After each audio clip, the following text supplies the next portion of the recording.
Namaste, dear learners.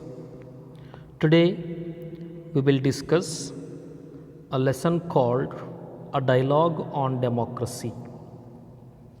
This is a dialogue between two young couple, and a dialogue on democracy is prescribed for BA first semester Basic English, Rani Chennamma University, Belagavi. And I am Basavaraj Bilgi, Assistant Professor of English, GFGC, Yaragatti. Now we will see introduction to a dialogue on democracy. A.S. Hornby was an English teacher who wrote books for foreign learners of English language. He is known for the Oxford Advanced Learners Dictionary. Hornby had a profound and long-lasting influence on English language teaching. He established a trust which does research on teaching methods of English language. The present dialogue talks about democracy and how democracy can be defined and the forms of democratic governments. Life and education of A.S. Hornby. Hornby was born in Chester on 10th of August 1898. He is known by his pet name Ash among his friends. He got educated at the University College London. He got a degree in English language and literature in 1924. He is mainly known for his Oxford Advanced Learners Dictionary. The present dialogue on democracy, it is a conversation between two young couple called Jack and Anne. Jack and Anne, who are about to get married in a short while.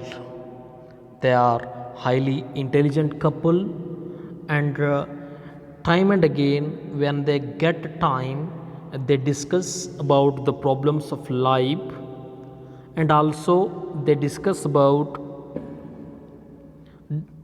the governments and the political system of their country.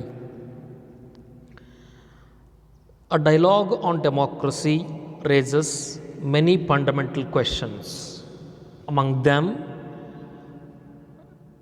question of equality is raised at the beginning of the conversation.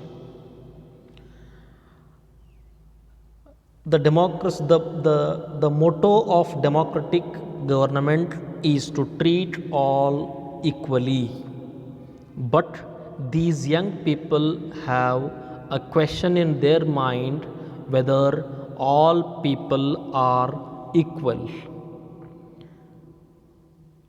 But the answer will be no. All the people are not treated equally.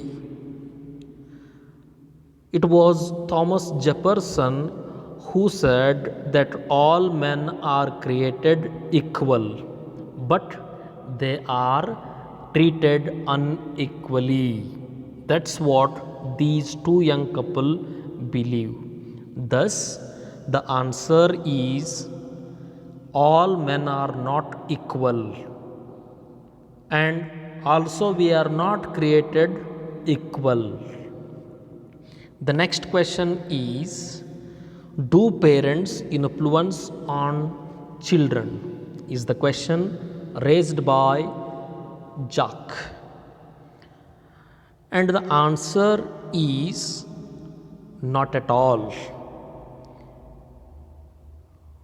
Yes, parents influence on children and we are not equal. They believe that a child with strong and healthy parents is likely to be stronger and healthier than a child with weak and unhealthy parents. A child with clever and intelligent parents will probably do better at school and college than a child with dull and stupid parents.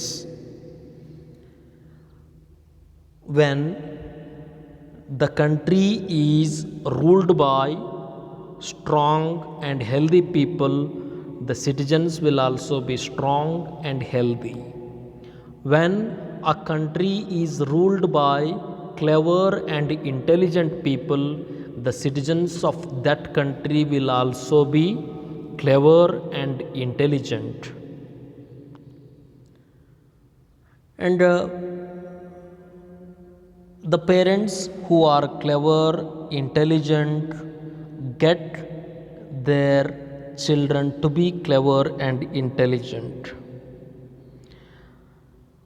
Jefferson, when he was saying that all men are created equal, might be thinking that everyone must have equal opportunities. And Jacques believes that in England everyone has given equal opportunity. But we do not know whether all the other countries also treat their people equally. All the other forms of governments also treat their citizen, their subjects equally. The next question is, what do you mean by all are equal? Giving equal opportunities is being treated equal. And if a poor person is given an equal opportunity with that of a rich person, that's what we mean by equality. The fourth question is, why children are deprived of education? This is the most haunting question for every democratic nation in the world. Children are deprived of education because their parents want them to leave school and start earning money as soon as they are 15 or 16. Even when the child has the chance of going to the university freely, his parents or their parents would not send those children to university because they want their children to earn their livelihood. That's where children are deprived of education. And this is a great disadvantage to a democratic nation because the success of a democratic nation can be evaluated, measured by the intelligent people it has in it. When children are not given opportunity to go to the university, they will not be intelligent and the nation in the future will suffer from ignorance. That's what Jacques and Anne believe.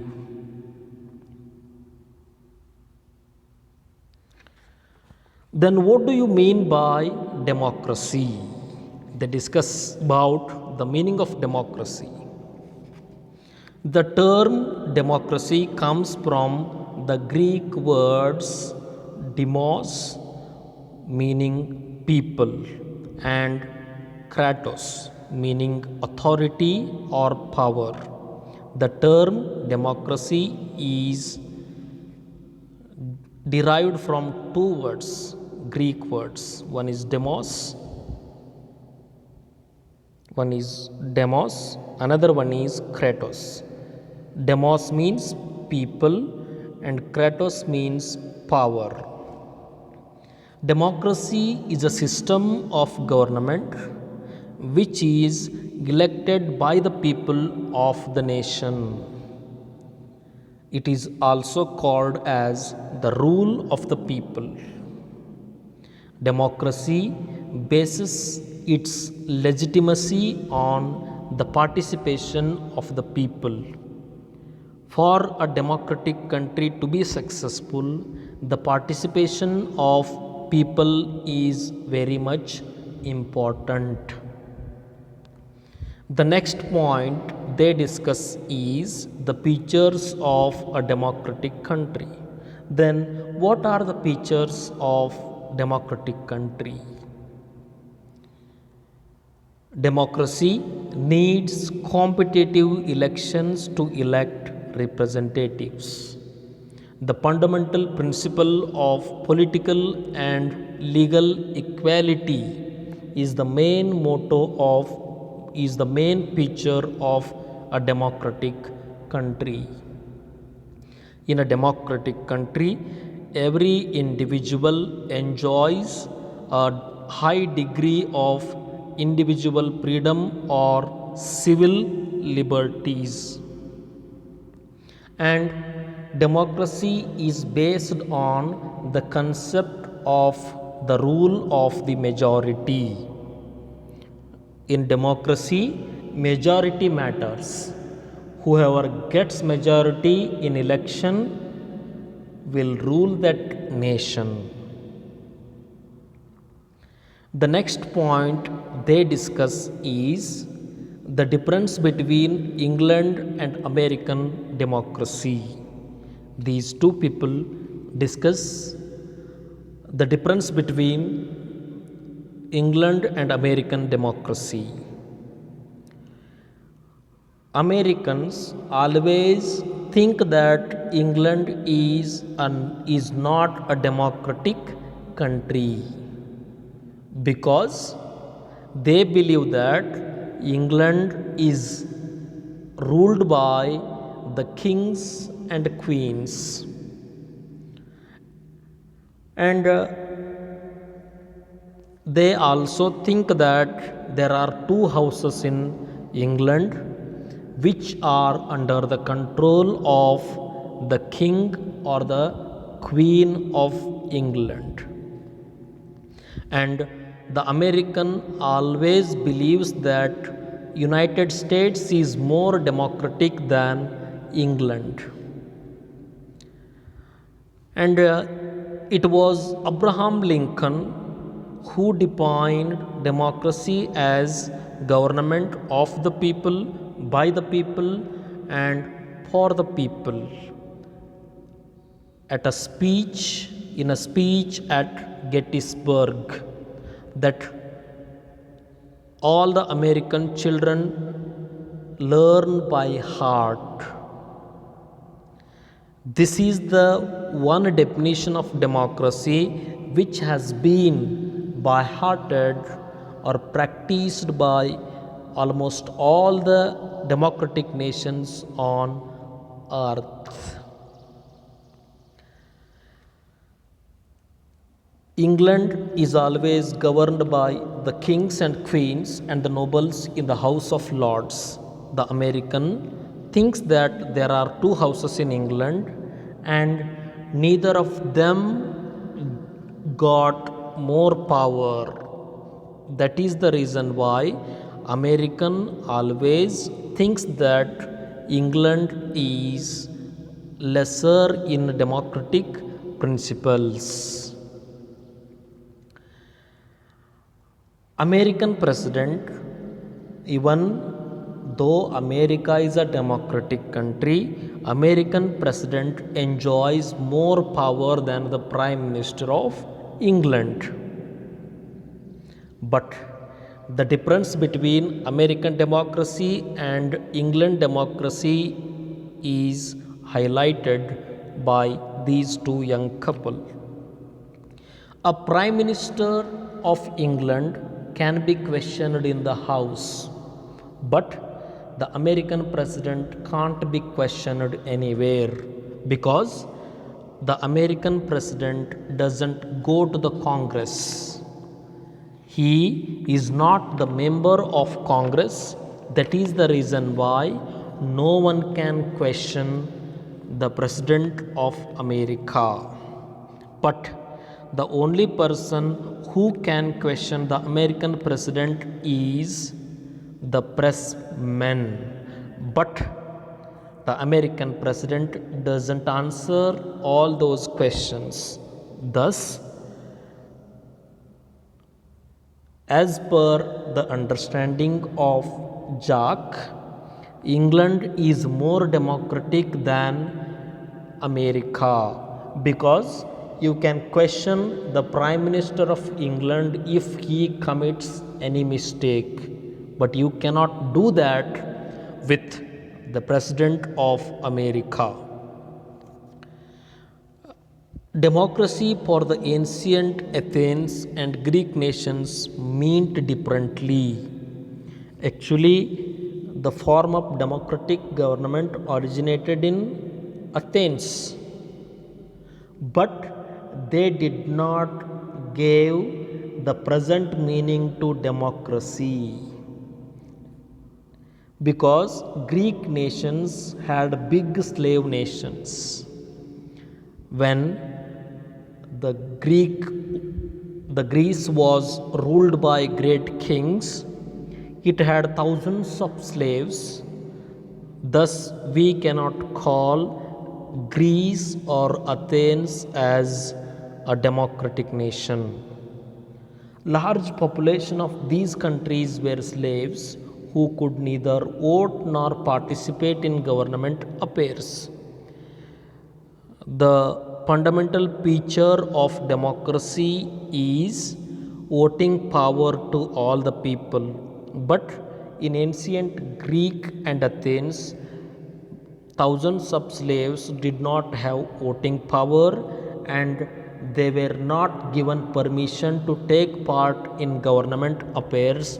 That is why we cannot call ancient Greek nations as democratic countries. The next question is, who are more powerful in a democratic country? The father of Anne believes that the civil service people are more powerful than the politicians. They believe that the civil servants are permanent officials, and they have real power. But civil servants have to do what the leaders of the government decide. Civil servants only can advise, but they cannot implement their ideas. And the advices given by the civil servants can be disputed, can be rejected by the politicians or the member of parliament. And a elected member of a government like MLA or MP can be questioned in the house, but we cannot question civil servants.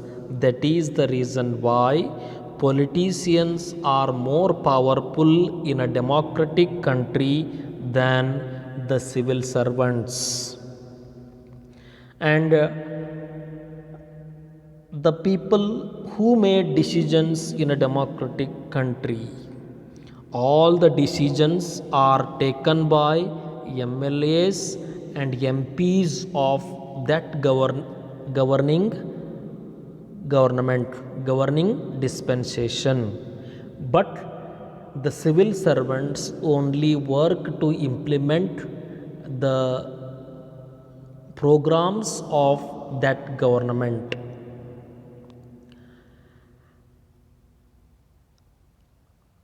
And these two young people believe that MP is part of the machinery, governing machinery.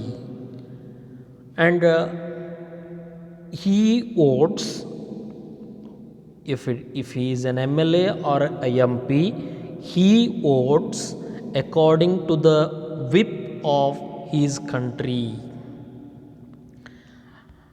Important decisions in a democratic country are made by very few men in a democratic nation, often by one man only. The man is none other than the Prime Minister. PM makes all the decisions because he has authority and he has all the power. But the Prime Minister is not a dictator because the decisions which he takes can be questioned in the Parliament by his own colleagues, also by the opposition parties. And how promises are made by the politicians? We know that the politicians are good promise makers, and they do make promises at the time of election, and then they forget all their promises. An educated voter votes again to the same government if the performance of that government is satisfactory to him. Every voter must understand the economic position of the country, and the voters must support the party that makes promises reality. And people vote for the government which gives cheaper food, lower taxes, higher pensions, no unemployment. The people will vote to a government which gives food and which reduces taxes and which gives high pensions, and a government which gives employment to the young, to the youth. Next, Anne and Jacques discusses concept of people democracy. What do you mean by people democracy? The thinkers, the politicians believe that in people democracy, all wealth belongs to all the people.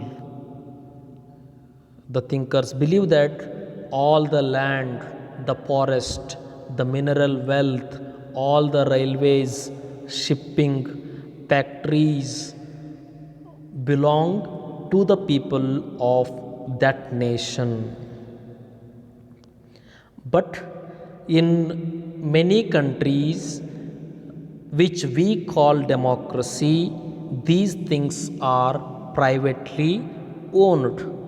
Actually, the original meaning of people democracy is equal distribution of property, and the government gadgets, the government books tell that all the wealth of the nation belongs to all the people, yet there is a discrimination. There are some rich people and there are some poor people. In democracy, nationalization of public sector is quite common. Many countries have nationalized railways, coal mines, and but these coal mines and railways belong to the nation, thus to the people. They belong to the state, and state is a kind of machine. And when there is a democratic country, we have two forms of government. One is state government and another one is central government. Time and again, often, now and then, the state and the center are at war with each other to segregate their powers. In democracy, all the time, the state and central governments are at clash over the distribution of powers. The post office is state owned in all the countries, but in some democratic countries, the post office is owned by the central government. That's where it becomes difficult and problematic. And railways are also owned by the central government. And both the central and state governments are at competition nowadays to own the railways. The roads always compete with railway tracks for goods traffic, and the airlines and motor coaches take a lot of the long distance passenger traffic. Nowadays, railways are getting outdated because of airplanes, because of vehicles, because of road transport. And the writer believes that competition is a good thing. If there is no competition, the railways could charge whatever they wish. The writer believes that competition is good. If there is no competition at all, the railways might charge as much as they wish. Also, the airways will also charge as much as they wish. The post office has no competition, but it still carries your letters for 2 pence half penny. And there is no competition to the post office in any country. That is why the post office delivers our letters at a low price. Democracies, in a democratic country, when there is competition, the rate of those things will rise high and the people will suffer. And the writer believes that charges of railway, aeroplane must be fair and reasonable. But what the ruling government does is they develop a kind of competition, and out of that competition they earn revenue. The next thing is, can democracy be defined? Democracy cannot be defined. It is very easy. I don't think that it is possible to define the word democracy, because Western Europeans mean a kind of government that allows all the people to discuss politics quite freely. But there must be a rule by the majority, but respect for the rights of minorities. Democracy cannot be defined because Western European countries believe that democracy is a kind of government that permits all the people to discuss politics freely. And at the same time, they implement are ruled by the majority, and they also says that we respect the rights of minorities. This is where we cannot define democracy. Citizens should vote intelligently. For a democratic country to be successful, we need intelligent voters. A voter must be intelligent and he must vote intelligently, because he has to elect the right sort of man to represent him in the parliament. Here citizens means I, you, he, she, they. All of us must vote intelligently, because we are electing our representative who will talk behalf of us in the parliament. How Australians and Americans think of democracy. Australians and Americans say that democracy is a country where citizens treat each other as equals, even though they are not equals. Australia and America declare to the world that they are a democratic country because they treat all the people equally. But the country which hasn't given right to vote for the women declares that it is a democracy. That's what is irony. Women also have the right to vote, but we haven't got equal pay for equal work in all the professions yet. Women nowadays have got voting right, but they are not getting equal pay for equal work in all the professions till today.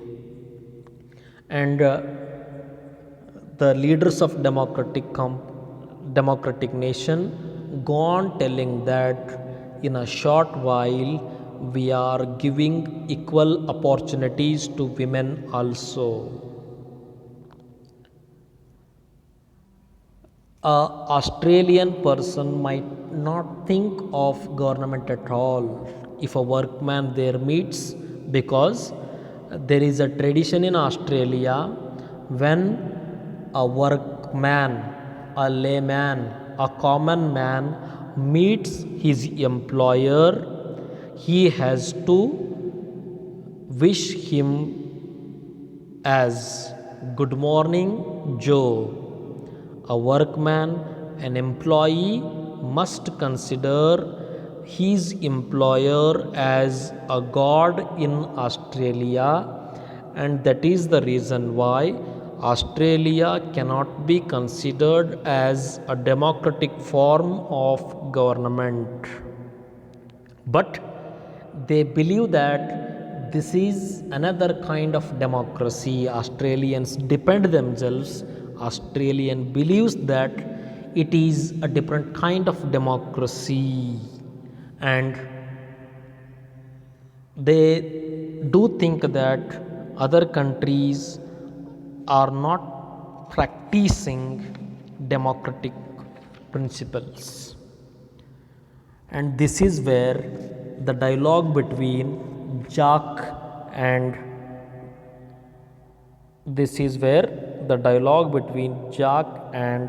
Anne comes to end.